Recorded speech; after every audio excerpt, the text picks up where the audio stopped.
This is Volusia Today, a public information radio program brought to you by the County of Volusia. Here is your host, Kevin Captain. Good morning and welcome to Volusia Today. This is David Hunt standing in for Kevin Captain with the county's Community Information Division. Thank you so much for tuning in.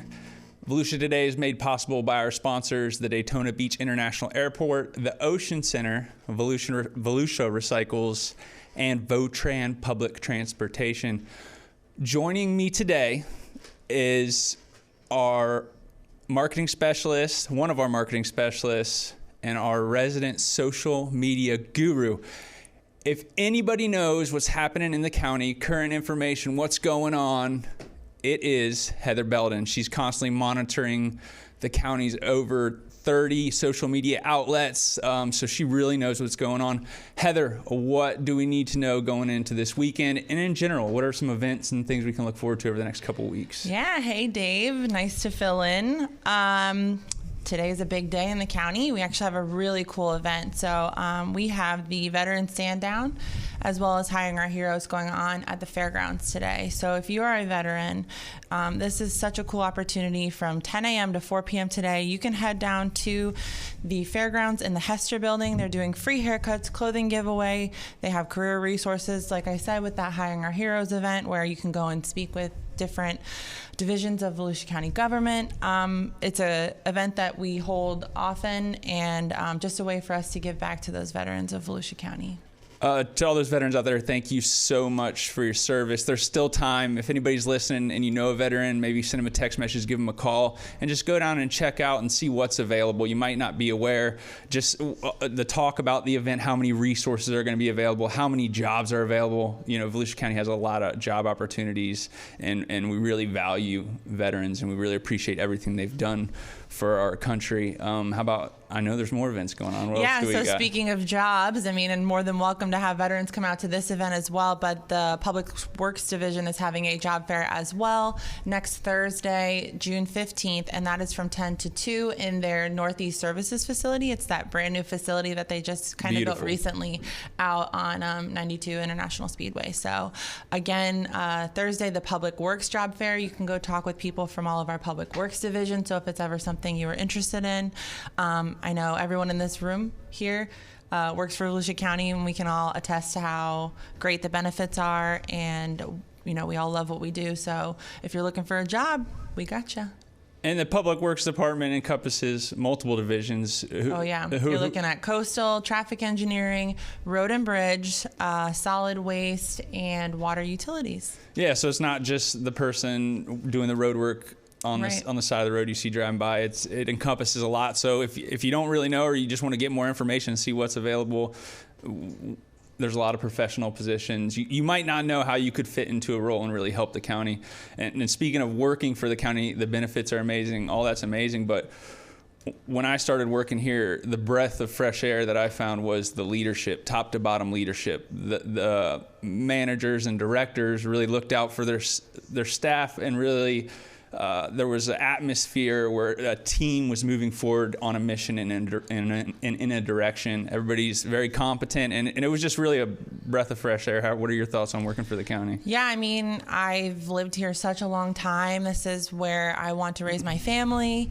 You guys can say the same, and it's just such a cool place. We have so much that we can do here living wise. So then to kind of be immersed in all the things that are happening in our local government, I think is a fun thing where I can go back to my family and I'm like, did you guys know that the county had this? Like, I talked to my dad about veteran services. Like, it's not the VA, it's services and things that you're supposed to be getting from the government because you serve for our country. So like, go talk to them. There may be a benefit you're missing out on. So, and if you were in the military, you served. We also serve on a level as well. We're here to help residents, get information out to residents, do our part, and I feel like that's tied to a lot of who we are and why our job is important and so fulfilling, because we are helping. It is. It's nice to be connected to the community. Like David had mentioned, I do the social media, so my friends will text me and say, oh, I saw you were in a video that was on the County of Volusia Facebook, and it's so fun to just go out there and show them a new park that they might not have known about, or a new program that they have available in Parks and Rec, or just little things like that, I think are kind of the cool part about our jobs. Yeah, you're a shining example of somebody who will get on social media, and if you can help somebody in the comments, you will do your best. An individual person. I don't know if we should be saying this on air, as everybody might just start commenting and wanting to know information, but you do a great job of that. Thanks. Another thing that recently happened was the Daytona Beach International Airport got new flights to Connecticut and Delaware. This is new. It's a low-cost air carrier, and when this was first announced, I was like, oh, I don't need to go to Connecticut. I don't need to go to Delaware. But my wife is actually from Maryland. We do a lot of trips up to Maryland. So I was like, I'm going to check it out and see how far Delaware is to get to my wife's family's house in Maryland. So I looked it up, and it was only an hour and a half drive. So I was so excited. I texted my wife. I'm like, can you believe it? We can just go to Daytona, get on a plane, and go see your parents. And it's affordable. You get to go to Daytona Beach International Airport, which is absolutely amazing. It takes the stress away from flying. And when it was first announced, I was like, okay, that's awesome. But now I'm like excited. I'm going to start booking flights when that's available. I'm sure we'll have Joanne in the studio to talk more about it. A Velo, yes, a Velo flight. So it'll be amazing. Kate's over there. Kate Sark is in the studio with us today, marketing and communication manager with the Ocean Center. Kate, how are you doing today? Good morning. Great. Happy to be here. Thanks for having me. Yes. Kate, interesting fact. Kate went to high school in the area. You are I'm a Seabreeze graduate. Go Sand Crabs. All right. And Heather, you went to school in Volusia County? I am a Deltona High School graduate. Go Wolves. And I went to Spruce Creek, so go Hawks. Caw! What a great example of people who grew up in our community and have decided to make their homes and their lives and raise their families here. I think we're a great testament to that, guys. For sure. I agree. It's awesome. I think Spruce Creek is the best, but I'll probably feel that way. And my husband went to Pine Ridge, but we're not going to say go Panthers. No, we can't do that. Nope, sorry. So what's happening at the Ocean Center? I know we recently suffered an unexpected loss at the Ocean Center. How are y'all holding up? We did. So Tim Riddle, our director, passed away unexpectedly at the end of April. For those who don't know, Tim joined the Ocean Center team as the deputy director in 2017, and he took over as the director in 2020, right in the midst of COVID. And COVID was a big deal for convention centers and events because what we do is bring people together. We couldn't do that, and Tim worked really wonderfully with our team to find alternate uses of our facility. We worked with the county. We were a PPE area, distribution. We did a lot of different things so that our staff could continue to work and our building could continue to operate. And then when we were able to safely, we began events again. And under Tim's leadership, we recovered from COVID very quickly. By the end of 2022, we were back at pre-pandemic numbers, which is a huge testament to Tim's leadership. He is missed every day, but he empowered us and put together a fantastic, amazing, wonderful team who's able to do their job so efficiently and effectively that we've been able to continue to put on events and host people and do what we're committed to doing. And it's all kind of in memory and a testament to Tim's leadership. And we miss him every day, and we're continuing to do our jobs for him. Well said. His legacy will live on through all those he impacted, I'm sure. Talking about legacy and history, you had sent over a super interesting document yesterday, and when I opened it, well, let me tell you what it is first. It is actually the history of concerts at the Ocean Center. I was blown away by the names on this list. Back in 1985, we had John Denver, the Beach Boys, Kenny Rogers, Jimmy Buffett. In '86, we had Willie Nelson, John Fogerty, George Allman. We had the London Symphony Orchestra, REO Speedwagon. And Britney Spears even. I was at the Britney Spears concert. I can remember standing in line before Ticketmaster Online was a thing to get your tickets at the ticket counter for the box office. So, we have a long history of concerts at the Ocean Center. But there's a whole progression that's happened with that. So we get a lot of people say, why don't you still do concerts? And the building opened in 1985, and we were just the standalone arena. So if you've been to the building, and I'm sure we'll talk about graduations later, we have our arena that seats 9,300 people, and that's all we really were. And there were no other big venues in town. The Amway didn't exist in Orlando. The AMP was not operating back then. So we were the only people in the business for concerts. So we were doing concerts. That's what we were there for. And as we progressed and grew, we had a lot of great concerts throughout the years. In the mid-2000s, we underwent an expansion. We added on a almost 100,000-foot exhibit hall. We added on meeting rooms. And our building really converted from just an arena to an entertainment complex. And we were able to host conventions and other types of events that weren't just concerts. So our goal and focus shifted a little bit more on the heads and beds economic side of bringing in group business. Also in that time, the Amway opened, the AMP opened, these other venues began to open that were competing facilities for concerts. So we kind of shifted our focus a little bit and focused more on those group business. We still do lots of public events, but not traditional concerts per se. So that's been the story until recently. However, we recently worked with our leadership and got permission to adjust our booking policy a little bit. And without going into all the details, entertainment bookers and promoters look for a different kind of contractor deal when you're working with them versus someone who's renting a facility for a traditional private event. So we got permission to be a little bit more flexible with that. And we are now in the process of talking with different promoters and reaching out to try to get some more concert events at the facility. So it's very exciting. I don't know if John Denver will be back, but we're working very hard to get some names in there that people know and appreciate so we can have some more live entertainment. Yeah, I mean, that sounds exciting, but like you said, it's so much more than just a concert. So I think we can kind of dive into like what is normal at the Ocean Center? What are you guys looking at? I mean, I think we can start with graduations. I know we call it our high school grads here. We all had our graduations at the Ocean Center, so we're kind of wrapping that up now. So how'd that go? Graduations went wonderful. It's a great partnership with the Volusia County school system. We hosted 13 graduations in a week. It's a crazy week. We do rehearsals in the morning because we have all of our high schools come in and they have to practice the processional and how they're going to cross in and walk across the stage. And then we do graduation sessions at night, and then through the weekend, parking's always tough because we have thousands of people. Thankfully, we have several lots in the parking garage, but we hosted all of our graduations. We're really glad to have that partnership and to be able to be a resource for the community. And it's also a great opportunity for people to come into the facility if they haven't been in a while, to come inside, visit us, see the building, and then hopefully kind of check in with what's going on and possibly visit some other local open to the community events that we have coming up. So my mom lives down in the Ormond on the beach side, and I was heading down there, and we were helping my sister move, and my dad called and said, the traffic's crazy down here right now. The graduations are going on, and you might not think that much traffic will be caused by graduations, but you really got to think about it. It's not just that person who's graduating. It's the family. It's the extended family. It's the friends. It's bringing in a lot of people to that area. And I remember, like, it's a clear picture in my head when I graduated high school at the when I graduated high school at the Ocean Center.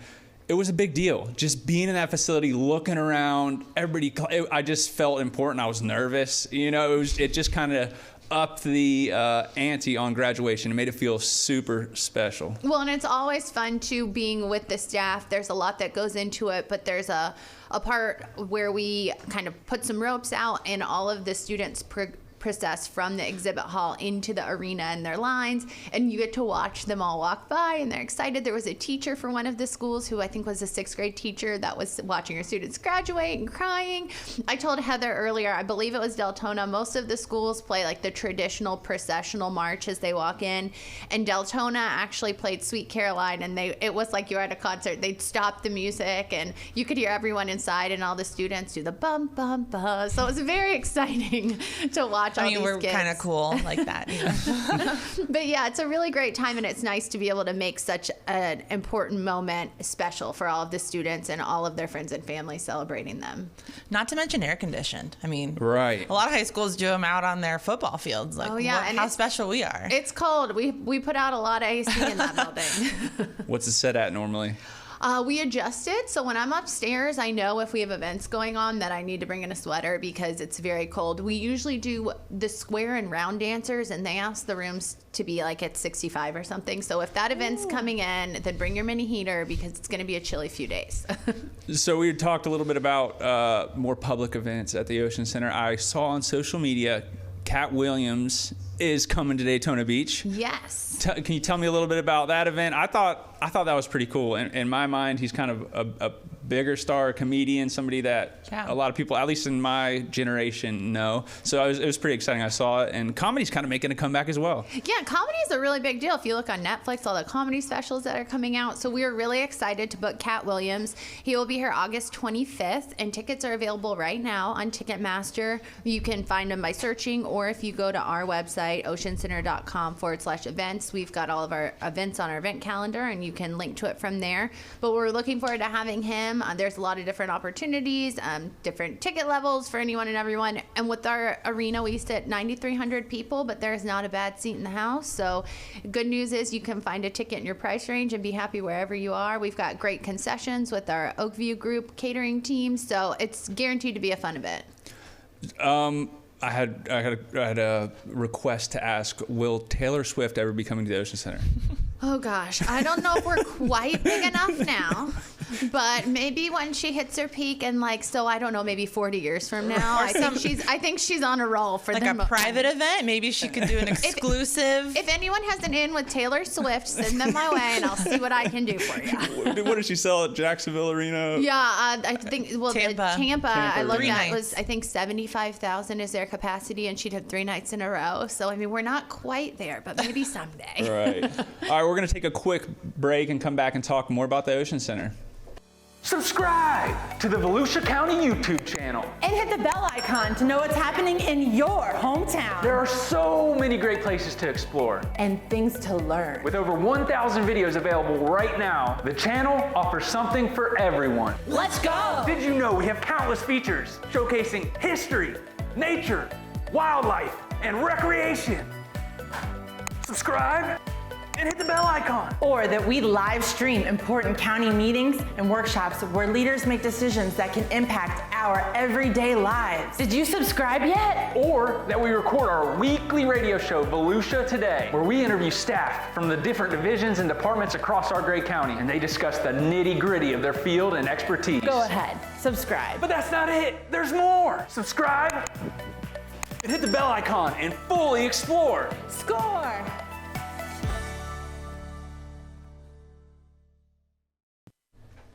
We're back. I'm Heather along with David Hunt, and you're listening to Volusia Today, a public information program brought to you by the County of Volusia. Great job on the bring back, Heather. I always get words scrambled with that one. So we were talking about Cat Williams when we went to break. What other big events are happening at the Ocean Center? We have a lot in June. So actually starting today, we have the Atlantic Coast Classic, ACC. It was formerly the Bacon Beatdown. It is a functional fitness CrossFit competition. It's a 3-day event. It's really big in the CrossFit world. They just set up, it's pretty cool to watch them. They put up 25 lanes of their pull-up stations and ropes and all of these different things that they do. So that's today, tomorrow, Saturday. It is open to the public. Tickets are available at the box office, cash only, or you can purchase them online in advance. But we get a lot of local teams and the people who travel from all over the country. I believe this is the 10th or 11th year that it is going on. And it's a couple thousand attendees, so it's a good event.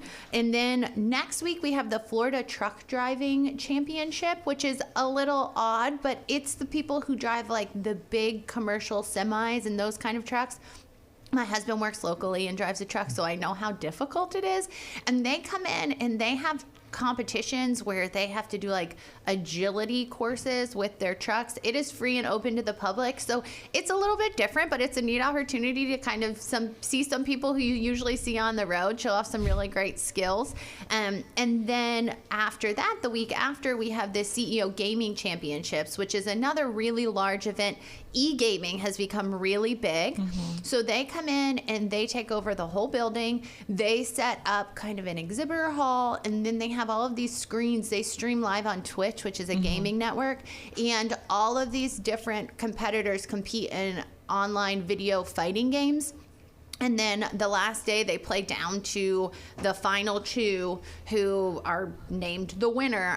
It's very interesting. They set up a 24-hour arcade in our ballroom, and there's games and video games and people doing stuff all night long. And that is open to the public as well. So it's a neat one. Even if you want to come get your fix of like 90s video games, it's a fun thing to do. That's cool. It's interesting that you brought two things up that are like super popular and might not have been events back in the day. That was the CrossFit and then also the video games. So I live in Port Orange. The rec center was recently opened, which was Echo funded. Echo had a big part in that, which is amazing.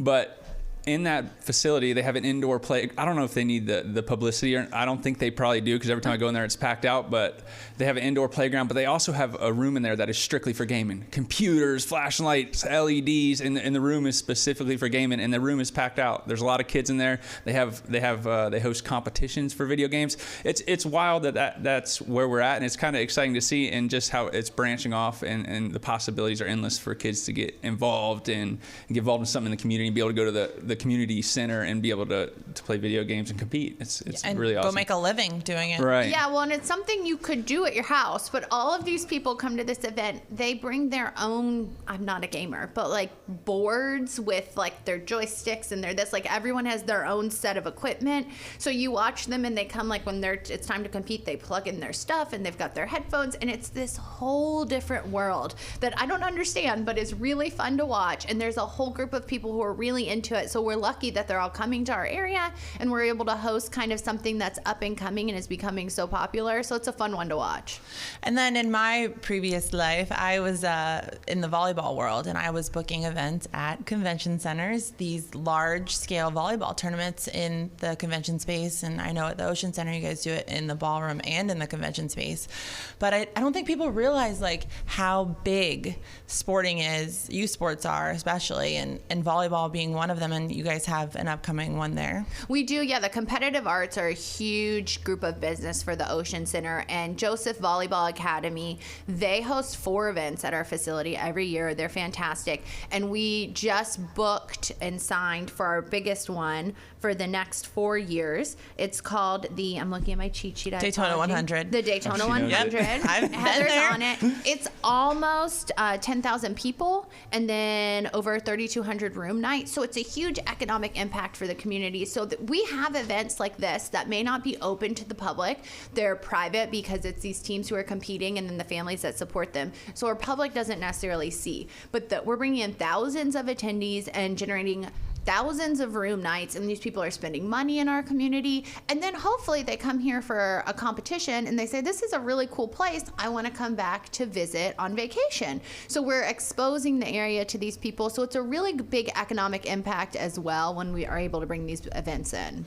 And then also like showing that it's not just an arena. Like you can empty this convention space, and I think AJ Joseph's tournaments are probably 30, 40 courts? Yeah, our biggest events, we open, it's called an air wall between our arena and our ballroom, and we lay courts all the way through. We have courts in our exhibit hall as well, and there's one event that he actually goes out into the community and utilizes other spaces as well, because AJ's events are massive. So we're really glad to have him, but it's non-traditional use of our space. So we talked about our arena was for concerts originally. Well, it's great for sporting events because we've got this tiered seating where people can sit and watch. We host several basketball tournaments each year. We host the College Basketball Invitational, which is an NCAA D1 event we've hosted for 3 years in a row, and I believe they're coming back. So all different uses of our space. For sure. And when you talk about that and serving our community and a lot of people having an impact, you also have some exciting youth groups that come in the summer, and I know a lot of the local churches talk about it. I go to church and our church talks about it. The kids are excited about it. They're really just looking forward to going to these youth conferences, and having it in our area makes it so easy for a lot of the church in the area to participate. Can you tell us more about those? So this year we have 3 youth groups that are coming. We have Passion Camp, we have Inside Out, and then we have the Methodist group that's coming as well. And that's in July. And we have between 4,000 and 6,000 kids. A lot of them are from out of town, and they come in, but then we also have our local churches and youth groups that are able to bring in their students as well. And it is days. They take over our entire building. Talk about concerts. It's private, but they set up in our arena and have worship services and have concerts with the lights and the sound and everything for thousands of kids. It's amazing. They utilize our exhibit hall space for meals. And when you talk about feeding 4,000 or 5,000 students, our catering partners, Oakview Group, do an amazing job. They get kids through there for lunch in 30 minutes, a half hour, special dietary needs. They turn everyone around and do dinner again. So it's really nice too, with our building the way it is, to be able to have an arena that hosts these sessions, and then to be able to move across to the exhibit hall. We have meeting room space. So it's just a really great facility, and it's a great way to be able to have these kids come in and again, then hopefully go back home, tell their parents what a great time they had. We have the beach across the street. It's just a great event and a great opportunity to host really good groups of people. The food is amazing. We had the opportunity to host the state of the county there, and the food is absolutely amazing. So good. The staff was doing a great job. Everybody's friendly. It's just an amazing thing you have going on over at the Ocean Center. We have maybe a minute and a half left. I feel like we could talk for hours. What do you want to leave us with before we I would say please follow us on social and check out our event calendar, oceancenter.com/events. We've got a lot going on. If you have questions, reach out. We are happy to help you understand what we do. Again, a lot of private events, but a lot of public events. We're working on concerts, so keep a look on that. And then the more that you do help and support us when we do have public events, the more opportunity there is to bring people here. So just come visit us and come say hello. Heather, what's the social media plug? What do people need to do on social media? Definitely follow the County of Volusia on Facebook. We've got an Instagram. If you are not signed up on Nextdoor, get yourself and your community into that, especially heading into H season. Yep. The bad word. We're not going to say it. I'm going to say it. Hurricane season. All right. And yeah, if you guys have any questions about what's going on in County of Volusia, reach out to us. We are community information, and that's what we're here for. So. And if you ever miss Volusia Today, I know you're tuning in, and if you miss it, everybody out there is pretty bummed. Do not worry. You can go to YouTube. We upload the show to YouTube, and then also now we are uploading the show to all your favorite podcast platforms. So if you got Spotify, Amazon Music, any of them, go check it out. Type in Volusia Today, you'll find it. Thank you so much for joining us today. Thank you, Kate. Thank you, Heather. And just, if you're out and you're headed to the beach this weekend, please still swim near a staff lifeguard tower. We're going to keep emphasizing that throughout the summer. So just stay safe, help each other out, and enjoy your weekend. Please contact Volusia County Community Information at 1-866-345-0345.